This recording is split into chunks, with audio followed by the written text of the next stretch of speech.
AITA for skipping my dad's funeral while he's still alive. So, this is gonna sound insane. And honestly, even typing this out, I still feel like I must be missing something. Like I'm the one who's losing it. But I swear to you, everything I'm about to share really happened. And it all started last week, with an email that completely flipped my world upside down. I, 29M, got an email from my stepmother. Nothing unusual about that on the surface. She and I aren't exactly close, but she's the type who loves to forward those chain messages, inspirational quotes, and sometimes awkward family updates. Normally, I skim, maybe reply with a polite thanks, and move on. But this time was different. The subject line read, "Funeral service for your father." At first, I thought it was a mistake. Maybe a mass email she sent to the wrong list or something meant for a distant relative. But when I clicked it open, the words on the screen stopped me cold. "Dear, my name. I know this may be difficult for you, but I wanted you to hear it from me. Your father passed away on Monday night. We'll be holding a service this Saturday at the church on 5th Street. It would mean a lot if you could come and say goodbye. Love, Marjorie." Now, here's the problem. I had literally been sitting with my dad 2 days earlier. Alive, breathing, laughing. We were in his backyard, just the two of us, watching the game on TV through the sliding door while he nursed a cold beer. He even teased me about my terrible fantasy football lineup. So yeah, imagine my confusion when I suddenly receive a message inviting me to his funeral. I must have read that email a dozen times, waiting for my brain to catch up. Every time, the words were the same. Your father passed away, and yet he hadn't. Unless I had hallucinated that entire afternoon, my dad was still very much alive.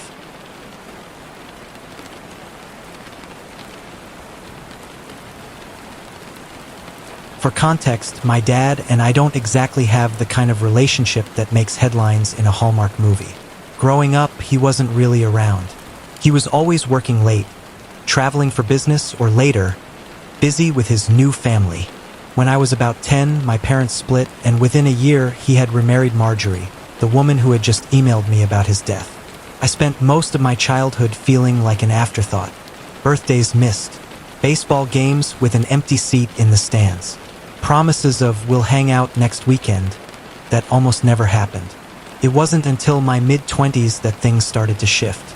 Maybe it was me getting older, maybe it was him mellowing out, I don't know.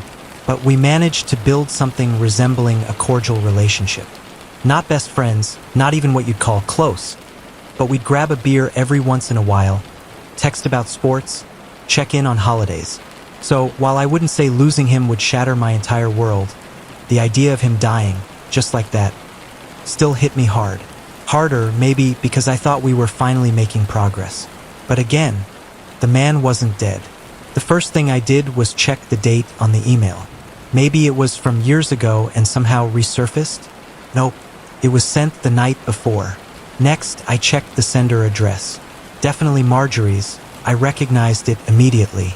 Unless someone hacked her Gmail to pull an elaborate prank, and honestly, who even does that?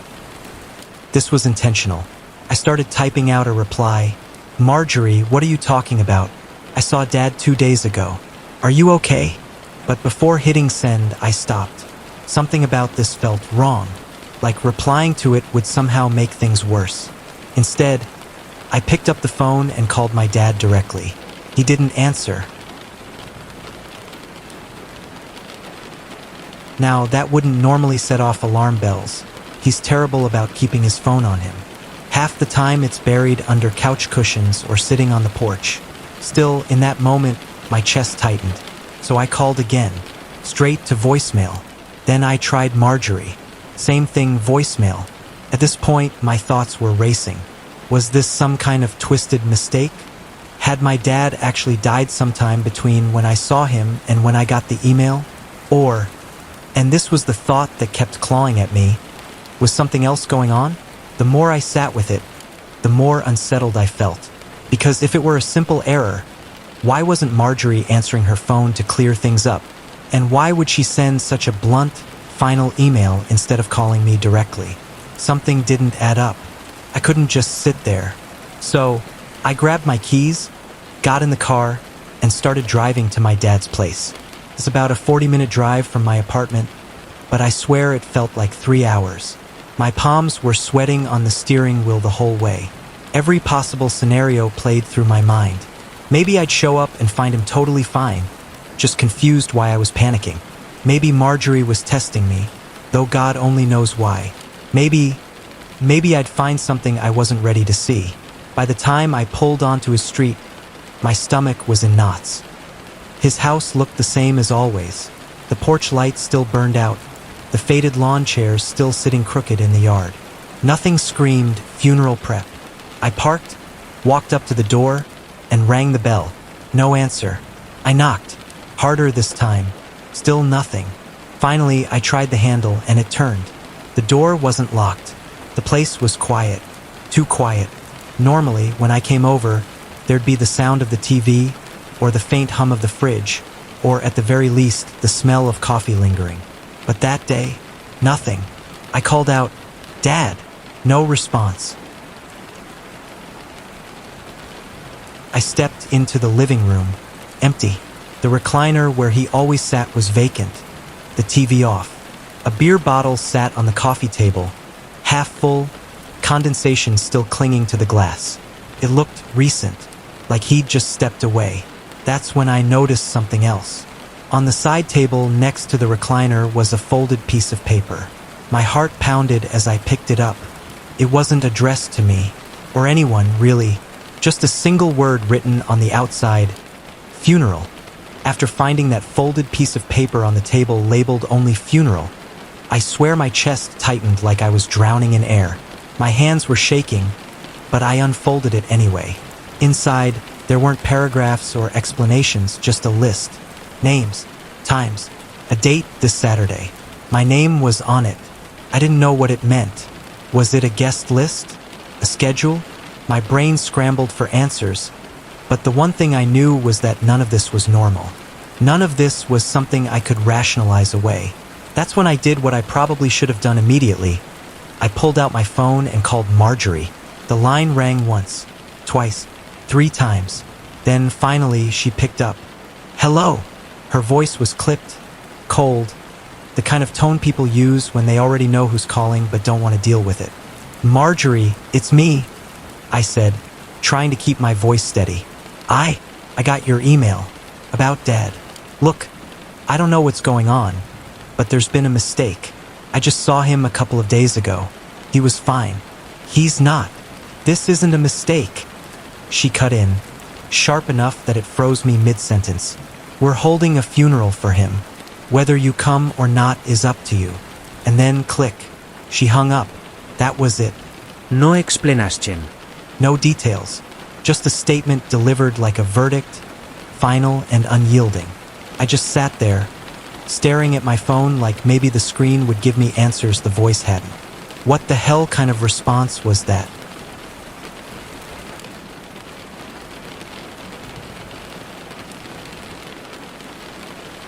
Not, "I'm so sorry he passed in his sleep."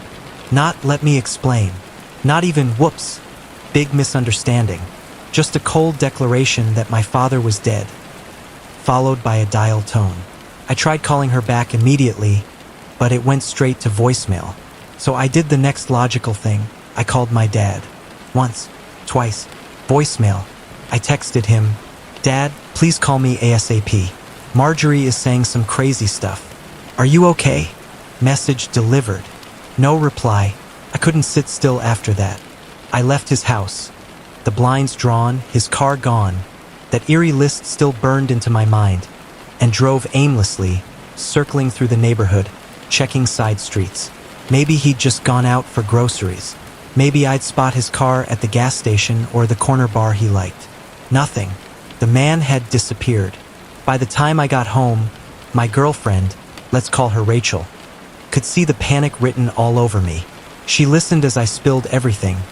The email, the empty house, the folded note, Marjorie's phone call. When I finally finished, she sat back and frowned. "This is insane," she said slowly. "But maybe that's the point. Maybe she's trying to force you into going." "Going to what?" "A funeral for someone who's alive." Rachel crossed her arms. Think about it. If you show up, maybe you'll finally figure out what's really happening. She obviously isn't going to explain over the phone. Her logic made sense, but something in my gut recoiled. It didn't feel like a trap I wanted to walk into. Who throws a funeral for someone still alive? That question haunted me all night. Couldn't sleep. I kept turning over possibilities in my head. Clerical error. Maybe my dad really did die suddenly, and I was in denial.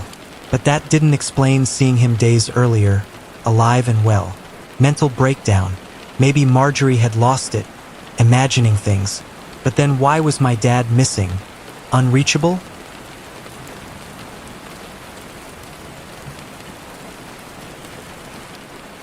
Not, "I'm so sorry he passed in his sleep."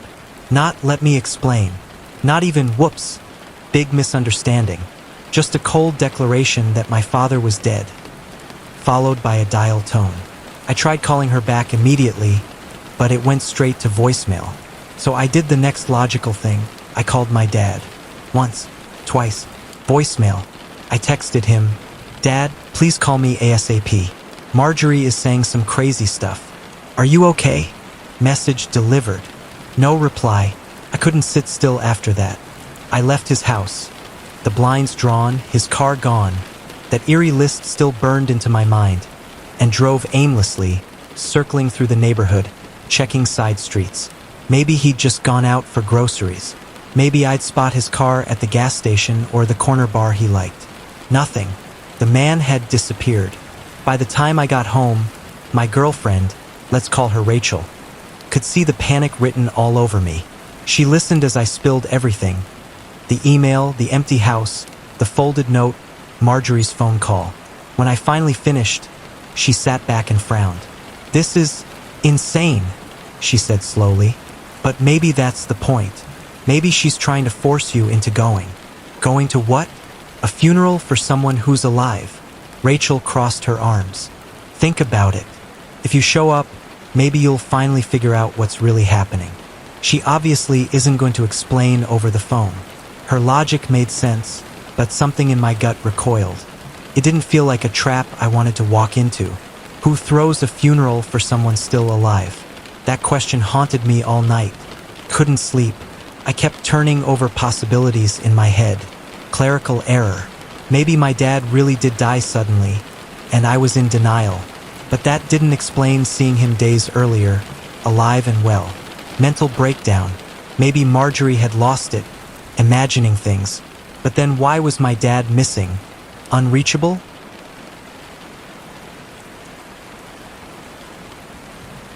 Something darker. And this is the thought that made me shiver. What if the funeral wasn't symbolic or mistaken, but planned? The more I thought about it, the more uneasy I felt. Because if this was intentional, what exactly was going to happen on Saturday? By morning, I had made up my mind. I had to go. Not because I wanted to, not because I was curious, but because the alternative, sitting at home while strangers gathered to bury my father alive, was worse. If there were answers, I'd only find them there. But I decided something else, too. I wasn't going alone. Rachel insisted on coming with me. "If this turns out to be some insane cult thing or whatever, you're not walking in by yourself," she said. At first, I resisted. I didn't want to drag her into something so unsettling. But deep down, I was relieved. Because the truth was, the thought of walking into that church alone made my skin crawl. We agreed to treat it like surveillance. We'd go, observe, stay in the back, and if anything felt off, we'd leave immediately. Still, I couldn't shake the unease gnawing at me. Because even with Rachel by my side, the same question echoed in my skull. Who throws a funeral for someone still alive?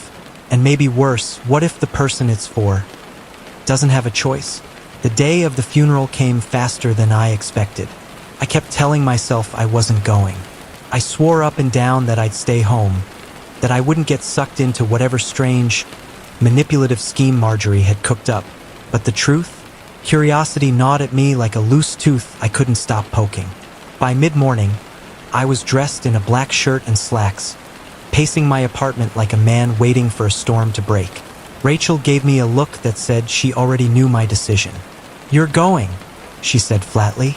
I sighed, running a hand over my face. "Yeah, I have to. I can't sit here wondering." So we went. The church sat on the corner of 5th Street, just like the email said. It was old, one of those brick buildings with tall stained glass windows and a creaking wooden door that felt like it had been there for 100 years. The kind of place where whispers echoed like confessions. The parking lot was already half full. As soon as we stepped inside, I felt the air shift. There were people crying, actual tears. Men and women I vaguely recognized from my dad's work. Maybe some cousins I hadn't seen in years. They were hugging, murmuring condolences, dabbing at their eyes with tissues. And then my stomach dropped. At the front of the room, on a raised platform, was a closed casket. A closed casket funeral for my dad. The sight made my skin crawl. I knew he wasn't inside. I knew it, but my brain couldn't quite reconcile the contradiction. That we were all gathered here, mourning someone who wasn't dead. Rachel squeezed my hand. Her face said everything mine couldn't. "This is wrong." We slipped into the back row. The pastor, a tall man with a weary voice, began with the usual platitudes. "We are gathered here to remember a man who meant so much to all of us." The words washed over me like static. My eyes darted around the room. Some people sobbed openly. Others nodded somberly. Not a single person looked like they thought this was strange. Not until the doors creaked open. It happened about halfway through the service. The pastor was mid-sentence when the sound of footsteps echoed from the back. Heads turned, and there he was, my dad, alive, breathing, grinning like a politician on parade. He strode down the aisle with an easy confidence, one hand raised in a casual wave, as if this was a family reunion and not his own funeral. The room erupted, gasped, murmurs. A woman cried out his name. Someone dropped their program. And me? My blood ran cold, because while everyone else looked stunned, one person did not. My stepmother sat in the front pew, spine straight, hands folded in her lap. When my dad appeared, she didn't flinch, didn't gasp, didn't even blink. Instead, she turned slowly, surveyed the crowd, and gave a single nod.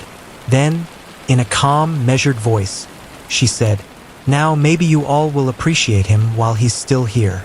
Silence fell. It wasn't just the words, it was the delivery. Like this had been the plan all along. Like the grief, the tears, the casket. All of it had been orchestrated for this moment. And then it hit me. This wasn't a real funeral. It was a performance. The rest of the service devolved into chaos. Some people laughed nervously, relieved he wasn't dead. Others were furious, voices rising in sharp whispers. "Is this a joke? You scared us half to death. This is sick, Marjorie." But she stood her ground, her chin lifted high. "It wasn't a joke," she said firmly. "It was a reminder. You all take him for granted. You act like he'll always be here. But he won't. None of us will. Today was about showing you what it will feel like when he's gone." Her words sliced through the room, leaving behind an uneasy hush. I looked at my dad, expecting him to be embarrassed, angry, something, but instead he smiled, almost bashfully, like a kid caught sneaking an extra cookie. He nodded along, as if this bizarre spectacle was somehow justified. I didn't clap. I didn't laugh. I didn't even move. I just sat there, frozen, my mind whirring. I'd come here searching for answers, hoping to uncover why I'd been invited to a funeral for a living man. And now that I had them, I almost wished I hadn't, because the truth was somehow worse than the mystery. This wasn't about death. It was about control, about Marjorie manipulating a room full of people's emotions to prove a point only she understood. And the scariest part?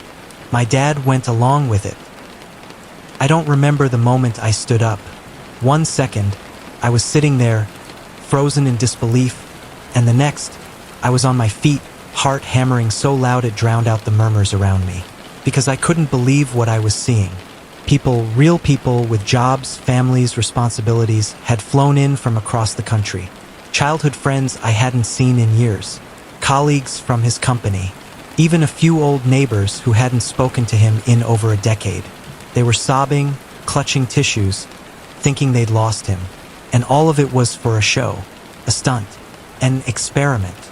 And my dad was smiling like this was the proudest moment of his life. I couldn't hold it in anymore. This is insane, I snapped, my voice louder than I meant it to be. Heads turned, but I didn't care.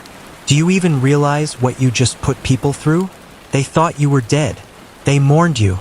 And you think this is some kind of art project? My dad held up his hands in mock defense, the same casual gesture he used when referees made a bad call on TV. Son, relax. This was beautiful. Didn't you hear them? The things they said, the stories they told? When I'm really gone, I won't get to hear any of it. Now I can. I stared at him, floored. So you manipulated everyone's grief, just so you could feel good? The old wooden doors banged shut behind me, echoing through the empty hallway. Outside, the air was sharp and cool, but it did nothing to calm the fire in my chest. Rachel followed me, placing a careful hand on my arm. "Hey," she said softly. "Breathe." But I couldn't. Not really. Not with the image of that casket burned into my mind, or the sound of Marjorie's smug little declaration replaying like a broken record. Now maybe you'll appreciate him while he's still here. We drove home in silence. I couldn't even talk. My thoughts were a storm, colliding and shattering into one another. That night, my phone buzzed. A text from my dad. "You embarrassed me today. People came together for something meaningful, and you turned it into a scene." I stared at it, my jaw tightening. My finger hovered over the keyboard, ready to fire back. But Rachel gently pulled the phone out of my hand. "Don't," she whispered. "Not tonight." She was right. Anything I typed would have been pure rage. But then the phone buzzed again. This time a call. From Marjorie. Against my better judgment, I answered. "Hello." Her voice was like ice. "Heartless. That's what you are." I blinked. "Excuse me?" You stood there and watched a beautiful moment. A gift, really, and instead of gratitude, you mocked it. You refused to participate. Do you realize what that says about you? What it says, I shot back, is that I'm not insane enough to fake a man's death just to stroke his ego. You just don't understand, she hissed. This wasn't about ego. It was about life, about teaching people to value it. But you're too cynical. Too selfish, heartless. And then she hung up, just like before. I lay awake staring at the ceiling, her words echoing in my skull. Heartless. Heartless because I didn't clap for a fake funeral? Heartless because I didn't weep on command for a man who was still breathing? Or was I heartless because, deep down, a small part of me wondered if maybe she was right? Because here's the thing I hate admitting. As twisted as it was, some of the eulogies did hit me. The stories people told, the memories, the laughter mixed with tears. And I thought, what would I have said if it were real? But no. I shook the thought from my head. That was the manipulation talking. That was the trap. This wasn't love. It wasn't art. It was control. And I wasn't going to let myself be a part of it. Here's where it gets messy. A few days after the living funeral, I got a call from my aunt. She's one of the few people in my dad's family I actually trust. Sharp as a knife, no patience for nonsense. She'd heard about what happened, though not from me. Word spread quickly after that spectacle. Her voice was low, cautious. "I don't know if you've heard," she said, "but your dad updated his will last month." The words made my stomach flip. Turns out he left almost everything. The house, the savings, even some family heirlooms, to Marjorie and her kids. His stepfamily. People who've been in his life for maybe half the years I have. And me? A token sum. Barely enough to cover a used car. I tried to laugh it off, but my aunt wasn't done. "You know what I think?" she said, her voice sharpening. "That whole funeral stunt wasn't just about ego. It was a test. He wanted to see who played along, who showered him with love, who proved their loyalty. And you, by refusing to go along, you failed it." Her words hit me like a punch to the chest. I hung up the phone and just sat there, numb, because on some level it made sense. My dad and Marjorie have always loved their little social experiments. She frames them as philosophy or art, but really they're about control. About sorting people into worthy and unworthy. And maybe I'd just been sorted. The thought gnawed at me. Had I cost myself what little inheritance I still had? Did my anger, my refusal to clap for their twisted theater, brand me as heartless in his eyes forever? And worse, should I have played along? I kept replaying the scene in my head. The crowd sobbing, the casket gleaming under the lights, my dad strolling in like a messiah, Marjorie beaming in victory, and me, standing up, calling it insane, storming out like the only sane person in the room. At the time, it felt righteous, like I was the only one willing to pierce the illusion. But now I wondered if I'd overreacted. If maybe I should have just sat quietly, let the circus play out, and protected my place in the family. Because now, instead of looking principled, I looked bitter, angry, heartless, exactly what Marjorie wanted. Here's the crossroads I'm at. On one hand, I know it was manipulative and cruel. You don't fake a death, drag people into a grief spiral, and then smugly reveal it was all a lesson. That's not love. That's psychological warfare. On the other hand, maybe my dad really did get something out of it. Maybe hearing those eulogies, those stories, gave him peace. Maybe in his twisted way it mattered. And if that's true, then what does it say about me, the one who refused to play along? So here I am, sitting with this knot in my chest, wondering if I blew it. My dad's alive. That should be enough. But I can't shake the feeling that I failed some unspoken test, that I'm now forever branded as the ungrateful son, while his stepfamily reaps the rewards of loyalty and compliance. And maybe, just maybe, that was the whole point of the funeral all along. So I'm putting it to you, Reddit. AITA for refusing to go along with my dad's funeral while he was still alive?